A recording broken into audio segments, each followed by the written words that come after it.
नमस्कार दोस्तों, स्वागत है आपके पसंदीदा चैनल स्टोरी जीनी पर। आज हम बात करेंगे ब्रह्मांड की सबसे खूबसूरत और रहस्यमयी चीजों में से एक, सितारों के जीवन चक्र की। सितारों का जन्म, उनका जीवन और अंत सभी हमें ब्रह्मांड के बारे में बहुत कुछ सिखाते हैं। तो चलिए विस्तार से जानते हैं कि एक तारा कैसे जन्म लेता है, क्या होता है जब उसकी ऊर्जा खत्म होती है, और किस तरह के तारे ब्रह्मांड में मौजूद हैं।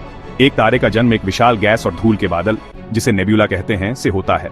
जब किसी नेब्यूला में गैस और धूल सघन होती जाती है तो गुरुत्वाकर्षण बल के कारण वे और पास आने लगती हैं। इस प्रक्रिया में नेब्यूला के केंद्र में तापमान और दबाव इतना बढ़ जाता है कि हाइड्रोजन परमाणु एक दूसरे से जुड़ने लगते हैं। इस प्रक्रिया को न्यूक्लियर फ्यूजन कहा जाता है। न्यूक्लियर फ्यूजन के कारण हाइड्रोजन परमाणु मिलकर हीलियम में बदल जाते हैं और इस प्रक्रिया में अत्यधिक ऊर्जा उत्पन्न होती है। इसी ऊर्जा के कारण तारा चमकने लगता है और इसे युवा तारा या प्रोटोस्टार कहा जाता है। ड्राफ्ट स्टार्स या असफल तारे ऐसे तारे होते हैं जो पूर्ण रूप से विकसित नहीं हो पाते। इन्हें ब्राउन ड्वार्फ्स के नाम से भी जाना जाता है। ब्राउन ड्वार्फ्स का द्रव्यमान बहुत कम होता है, जिसके कारण इनमें न्यूक्लियर फ्यूजन की प्रक्रिया शुरू नहीं हो पाती। ये बड़े ग्रहों की तरह दिखते हैं, लेकिन इनका तापमान और चमक भी काफी कम होता है। ड्राफ्ट स्टार्स हमारे सौर मंडल में नहीं होते, लेकिन अन्य तारकीय प्रणाली में इनकी खोज की गई है। इन्हें असफल तारे इसलिए कहा जाता है क्योंकि इनमें तारे जैसी चमक नहीं होती और ये कभी भी रोशनी का स्रोत नहीं बन पाते।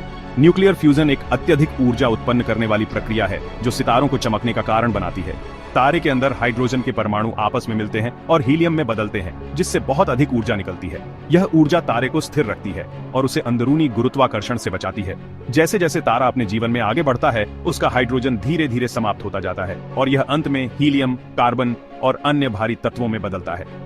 बड़े तारे इस प्रक्रिया में ज्यादा तेज गति से चलते हैं, जबकि छोटे तारे धीरे धीरे अपनी ऊर्जा का उपभोग करते हैं। रेड जाइंट तारे का वह चरण है जब वह अपने जीवन के अंतिम दौर में पहुंच चुका होता है। जब तारे के अंदर का हाइड्रोजन खत्म हो जाता है तो तारा हीलियम का फ्यूजन शुरू कर देता है। इस प्रक्रिया में तारा अपनी बाहरी परतों को फैलाकर बहुत बड़ा हो जाता है और इसका रंग लाल हो जाता है, इसलिए इसे रेड जाइंट कहा जाता है। हमारा सूर्य भी एक दिन रेड जाइंट बनेगा और इसका आकार इतना बड़ा हो जाएगा कि यह पृथ्वी को निगल सकता है। रेड जाइंट के बाद तारा धीरे धीरे अपनी बाहरी परतों को अंतरिक्ष में छोड़ देता है और इसके बाद यह सफेद बौने व्हाइट ड्वार्फ में बदल जाता है। जब तारा रेड जाइंट से सफेद बौने में बदलता है तो उसकी चमक काफी कम हो जाती है और इसका आकार भी छोटा हो जाता है। सफेद बौना वह अंतिम अवस्था है जब तारा अपने जीवन के अंत में धीरे धीरे ठंडा हो रहा होता है। सफेद बौने का कोई खास ऊर्जाजनक स्रोत नहीं होता, इसलिए यह धीरे धीरे ठंडा होता जाता है और अंततः ब्लैक ड्वार्फ में परिवर्तित हो जाता है। ब्लैक ड्वार्फ का अस्तित्व भी केवल एक सैद्धांतिक अवधारणा है, क्योंकि ब्रह्मांड में अभी तक कोई ब्लैक ड्वार्फ नहीं देखा गया है। बड़े तारे जैसे कि सुपर जायंट्स जब अपनी सारी ऊर्जा समाप्त कर लेते हैं तो एक जबरदस्त विस्फोट करते हैं, जिसे सुपरनोवा कहा जाता है। यह विस्फोट इतना शक्तिशाली होता है कि यह ब्रह्मांड में अन्य पदार्थों को जन्म देने में सहायक होता है। सुपरनोवा के बाद तारा न्यूट्रॉन स्टार या ब्लैक होल में बदल सकता है। न्यूट्रॉन स्टार एक बहुत ही घना और भारी तारा होता है, जिसमें गुरुत्वाकर्षण बल बहुत ही अधिक होता है। न्यूट्रॉन स्टार का व्यास केवल कुछ किलोमीटर होता है, लेकिन इसका द्रव्यमान बहुत भारी होता है। अगर तारे का द्रव्यमान बहुत ही अधिक होता है तो सुपरनोवा के बाद यह ब्लैक होल में बदल सकता है। ब्लैक होल वह जगह होती है जहां से कुछ भी बाहर नहीं आ सकता, यहां तक कि प्रकाश भी नहीं। इसका गुरुत्वाकर्षण इतना शक्तिशाली होता है कि यह आसपास की सभी चीजों को अपनी ओर खींच लेता है। ब्लैक होल का अध्ययन आज भी विज्ञान के लिए एक बड़ी चुनौती है और इसे ब्रह्मांड की सबसे रहस्यमयी चीजों में से एक माना जाता है। हमारे सौरमंडल का एकमात्र तारा सूर्य है, जो हमें ऊर्जा और प्रकाश प्रदान करता है। सूर्य का जीवन काल लगभग 10 अरब वर्षों का अनुमानित है और फिलहाल इसकी उम्र लगभग 4.6 अरब वर्ष है। इसका मतलब है कि सूर्य अपने जीवन के मध्य में है और अगले 5 अरब वर्षों तक यह इसी तरह चमकता रहेगा। इसके बाद यह रेड जाइंट में बदल जाएगा और धीरे धीरे अपनी बाहरी परतों को खोकर सफेद बौने में परिवर्तित हो जाएगा।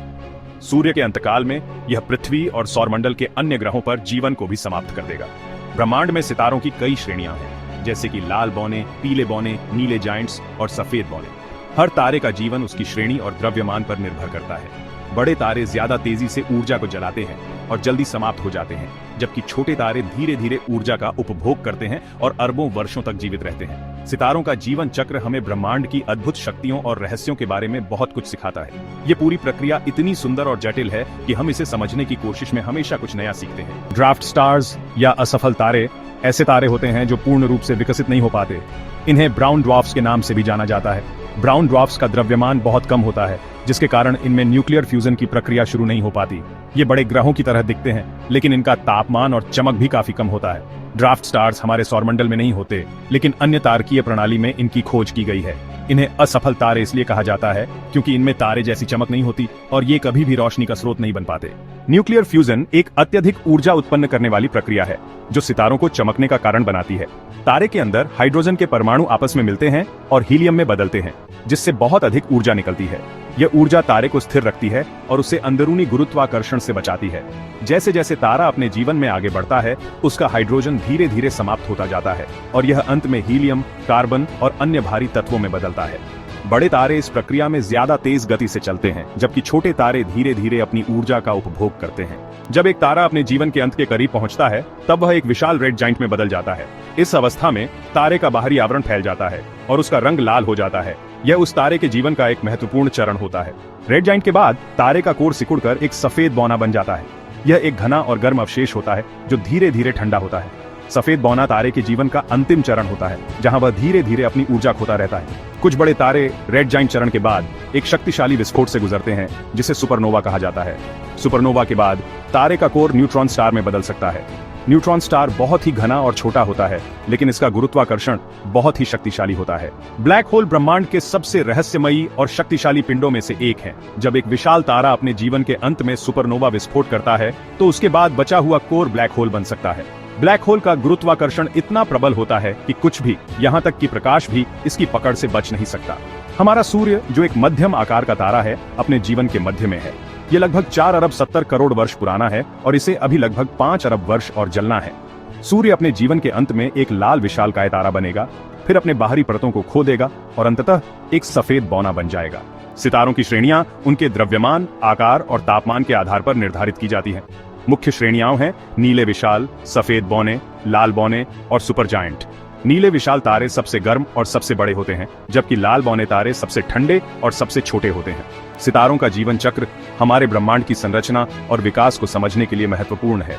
हर तारा, चाहे वह कितना भी छोटा हो, ब्रह्मांड की विशाल पहेली का एक महत्वपूर्ण हिस्सा है। इस अद्भुत यात्रा में हमारे साथ जुड़ने के लिए धन्यवाद। सितारों की कहानियों को जानने का यह सफर यहीं समाप्त होता है, लेकिन ब्रह्मांड की खोज तो अनंत है। अगर आपको यह वीडियो पसंद आया हो तो हमारे चैनल स्टोरी जीनी को सब्सक्राइब करना न भूलें और आगे भी ऐसी ही रोचक जानकारियां पाने के लिए जुड़े रहे। धन्यवाद।